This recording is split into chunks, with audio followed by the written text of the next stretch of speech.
So దోస్తి వద్దు బీజేపీలోకి బీఆర్ఎస్ విలీన ప్రయత్నాలు మనం వింటా ఉన్నాం. ఈ మధ్యలో వార్తలు చాలా పెద్ద ఎత్తున వస్తున్నాయి. సో బీజేపీలోకి బీఆర్ఎస్ విలీనం చేస్తుంది అని చెప్పేసి ఆయన చాలా సందర్భాల్లో కాంగ్రెస్ సంబంధించిన నాయకులు కూడా సో హరీష్ రావు బీజేపీలోకి పోతుండు అని చెప్పేసి చెప్తున్నప్పుడు చాలా వార్తల్లో మనం విన్నాం కూడా కాంగ్రెస్ పార్టీ నాయకులు చెప్తున్నప్పుడు. సో అదే న్యూస్ ఒకటి వేసింది శనార్థ తెలంగాణ. సో దోస్తి వద్దు బీజేపీలో బీఆర్ఎస్ విలీన ప్రయత్నాలు కుదరకపోతే కనీసం పొత్తు కోసం పాకులాట. సో హైకమాండ్ లో హరీష్ కేటీఆర్ మంతనాలు ఏమి చెప్పకుండా తిప్పిపప్పిన బీజేపీ నేతలు. బీజేపీ రాష్ట్ర నాయకుల అభిప్రాయాల సేకరణ. పొత్తి విలీనాన్ని వ్యతిరేకిస్తున్న మెజార్టీ లీడర్లు. సో కాంగ్రెస్ కు ప్రత్యామ్నాయం మనమే, సో కష్టపడి అధికారంలోకి రావచ్చని ధీమా. సో ఇట్లా అన్నడం మనం చూసినాం. మనం రీసెంట్ గా హరీష్ రావు కేటీఆర్ అంతా రెగ్యులర్ గా ఢిల్లీ టూర్లు వేస్తా ఉన్నారు. సో అక్కడ బీజేపీ నాయకులతో కూడా కలుస్తున్న నేపథ్యం కనిపిస్తుంది అని చెప్పి వార్త వచ్చింది.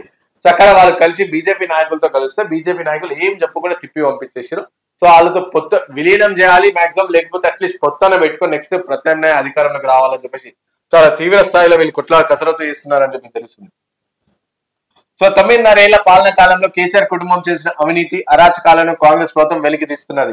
విచారణలో కుంభకోణాలు బయటకు వస్తే కాకా కుటుంబం జైలుకెళ్ళక తప్పదని, బీఆర్ఎస్ క్లోజ్ కావడం ఖాయమని ప్రచారం జరుగుతుంది. ఆ పార్టీని కేసీఆర్ కుటుంబాన్ని కాపాడడానికి బీజేపీలో బీఆర్ఎస్ విలీనం లేదా పొత్తుకు ప్రయత్నాలు జరుగుతున్నాయి. అయితే బీజేపీ రాష్ట్ర నాయకులు మాత్రం దానికి వ్యతిరేకిస్తున్నారు.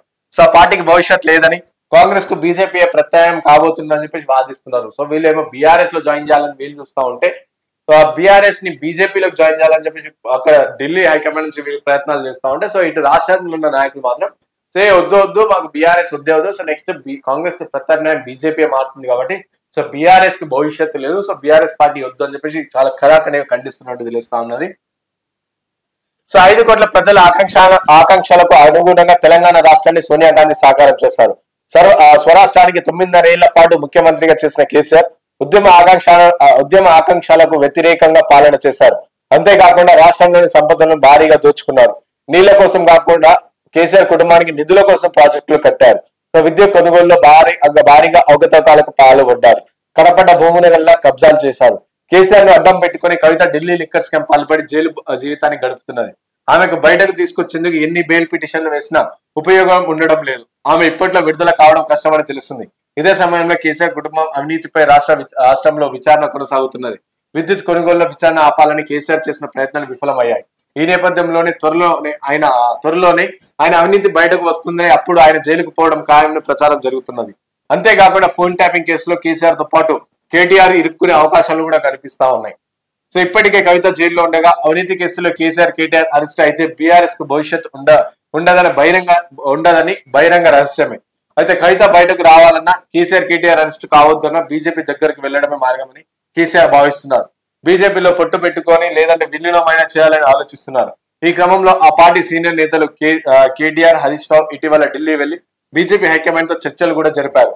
సో పొత్తు లేదా విలీనం చేస్తామని ప్రతిపాదనలు పెట్టారు. అయితే బీజేపీ జాతీయ నాయకులు వారికి ఏమీ హామీ ఇవ్వకుండా తిప్పి పంపారు. అనంతరం బీఆర్ఎస్ లో విలీనం లేదా పొత్తు విషయాలపై రాష్ట్రంలోని కేంద్ర మంత్రులు, ఎంపీలు, ఎమ్మెల్యేలు, ఇతర లీడర్ల నుంచి అభిప్రాయాలు తీసుకుంటున్నారు. అయితే మెజార్టీ లీడర్లు బీఆర్ఎస్ తో పొత్తు వద్దని తేల్చి చెబుతున్నారు. రాష్ట్రంలోని బీఆర్ఎస్ కు భవిష్యత్తు లేదని చెబుతున్నారు. కాంగ్రెస్ కు బీజేపీ ప్రత్యామ్నాయమని, కొద్దిగా కష్టపడి పనిచేస్తే వచ్చే ఎన్నికల్లో మెజార్టీ సీట్లు సాధించి అధికారంలోకి వస్తామని చెప్తున్నారు. కాబట్టి బీఆర్ఎస్ తో దోస్తీ కట్టొద్దని కోరుతున్నారు. బీజేపీ స్టేట్ లీడర్ల అభిప్రాయాలపై ఆ పార్టీ హైకమాండ్ ఎలా స్పందిస్తారో చూడాలి.